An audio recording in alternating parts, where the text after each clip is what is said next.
Agradezco muchísimo a Pedro Tello que nos acompañe esta tarde aquí en Mega Noticias para hablar de asuntos económicos y de toda esta vorágine informativa que fluye el día de hoy. Querido Pedro, ¿cómo estás? Magda, muy buenas tardes. Gracias por el favor de la invitación y por esta oportunidad para conversar con ustedes una vez más. Oye, hoy justamente pues se vuelven a publicar ya estos datos acerca del INEGI, de cómo anda la inflación y hay una pregunta de fondo que yo creo que nos pega a todos los mexicanos, ¿no? ¿Cómo está impactando ya en estos productos de la canasta básica? Porque volteamos a ver las cifras que teníamos hace ya algunos años en comparación con el periodo actual y bueno, está muy lejano eso que alcanzamos a comprar con tan solo 500 pesos con lo que tenemos actualmente, caray. Sí, por supuesto. La inflación en México comenzó a acelerar el paso desde, yo diría, el último trimestre del año anterior, pero particularmente en enero, en febrero y en lo que va de este mes de marzo, los precios al consumidor de los productos y los servicios que habitualmente consume una familia han acelerado paulatina pero consistentemente el paso. Y aun cuando la información que hoy en la mañana dio a conocer el INEGI, correspondiente a la primera mitad de este mes de marzo, trae buenas y no tan buenas noticias, lo cierto es que las amas de casa y quienes viven de manera independiente y tienen que realizar mensualmente o cada 15 días su propia despensa, pueden corroborar que al margen de que las cifras oficiales indiquen que la inflación se desaceleró moderadamente en la primera mitad de este mes, lo cierto es que los productos que antes podíamos adquirir y llevar a la mesa ya no son en cantidad los mismos y temo que en muchos casos incluso las amas de casa han tenido que sacrificar calidad para poder llevar una cantidad aceptable de bienes y servicios al seno del hogar. Dime una cosa, ¿se pueden contener estos incrementos? Porque vemos distintas medidas, ¿no? Hace un momento lo platicábamos con Juan María Naveja. A ver, el gobierno como parte de esta contención lo que está haciendo es el dejar de cobrar el IEPS, el meterle subsidios adicionales, esto a fin de que también no se disparen los costos en otros rubros, ¿no?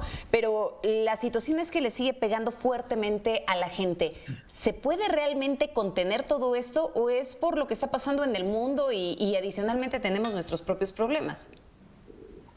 Yo creo que estamos viviendo una combinación de factores externos que impulsan al alza la inflación, pero también componentes internos que han venido complicando el combate o tratar de contener el avance de los precios. ¿Qué es lo que se puede hacer? Bueno, pues yo creo que contra los factores que están más allá de nuestras fronteras, es decir, contra el incremento que han registrado recientemente los granos y otros alimentos, al mismo tiempo que metales, que son materias primas indispensables para diferentes sectores de la actividad económica nacional, y contra el aumento de los precios del petróleo y de todos los combustibles y los derivados del petróleo, contra eso es francamente muy poco lo que podemos hacer.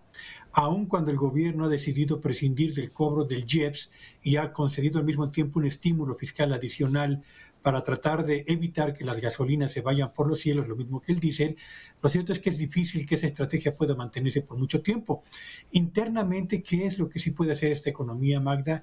Yo creo que lo que podemos hacer es articular desde ahora una estrategia para fortalecer la producción de alimentos en el agro mexicano, para fortalecer al mismo tiempo la producción de aquellas empresas de tamaño mediano y pequeño que tienen la potencialidad para convertirse en proveedores confiables de materias primas que hoy importamos del exterior y tratar de crear una planta productiva que tenga los atributos necesarios para empezar a reducir nuestra dependencia de la importación de productos procedentes del exterior.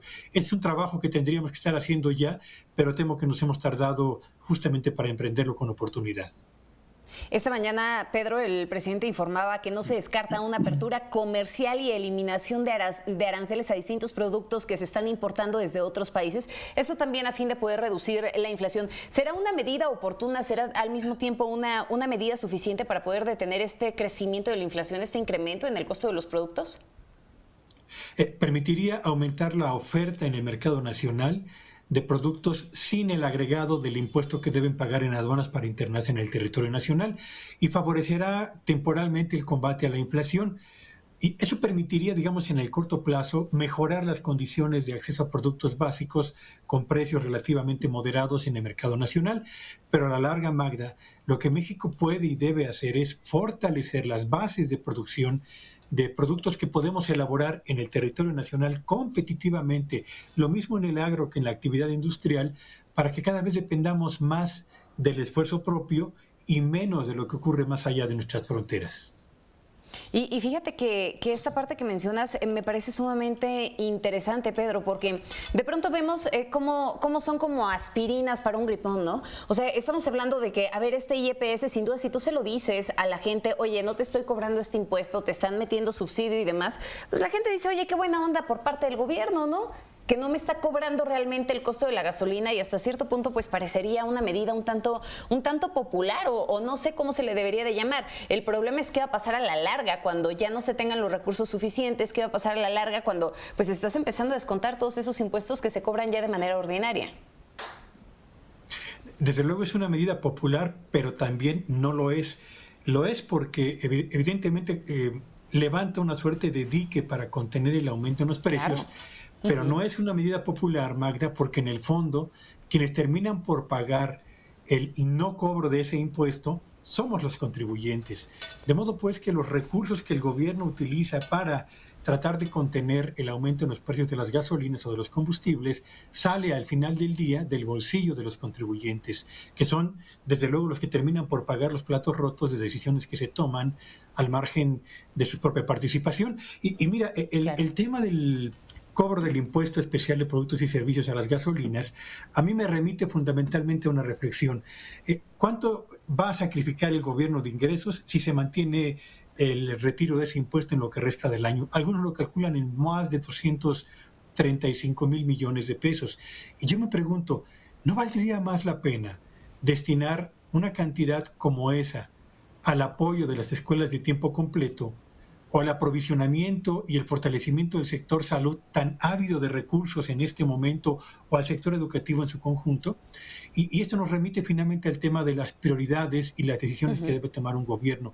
En mi opinión, sería mejor destinar esos recursos al apoyo de sectores clave que benefician a todos, a una cantidad mucho mayor de mexicanos, que a los que consumen fundamentalmente gasolinas.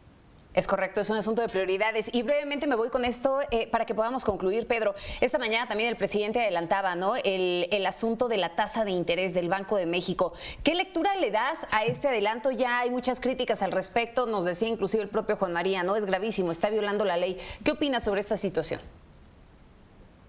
Mira, yo no sé si estemos frente a un caso más de estas formas de comunicar lo que el presidente supone o sus analistas le han dicho que iba a ocurrir a la 1 de la tarde cuando el Banco de México diera a conocer la decisión de política monetaria, o si efectivamente estamos frente a un asunto de filtración de información confidencial que no debió haberse transmitido desde la propia presidencia de la República. Como quiera que sea, y al margen de ello, esto ha provocado ya desde luego lo que han comentado ustedes previamente, y yo creo que lo más importante en México en este momento es ¿qué vamos a hacer ahora que el presidente está reunido con los banqueros para que el aumento en las tasas de interés que afectan a quienes contrataron créditos a tasa variable no se conviertan en un problema insalvable para las finanzas personales y de aquellas familias que han arriesgado parte de su patrimonio para poder tener una casa, un departamento, un automóvil o un terreno que les permita mejorar las condiciones de vida de la familia? Creo yo, Magda, que eso es mucho más importante en el corto plazo que detenernos a pensar si hay o no una violación a la ley, porque no sabemos realmente cuál fue el origen de todo esto. Qué importante esto que mencionas, ¿no? Qué importante de verdad. ¿Qué es lo que vamos a hacer con esta tasa de interés que cada vez se sigue elevando cada vez más? Muchísimas gracias, Pedro, por estos minutos. Gracias por el favor de la invitación. Buenas tardes a todos. Que tengas una excelente tarde. Pedro Tello Villagrán, analista en temas económicos.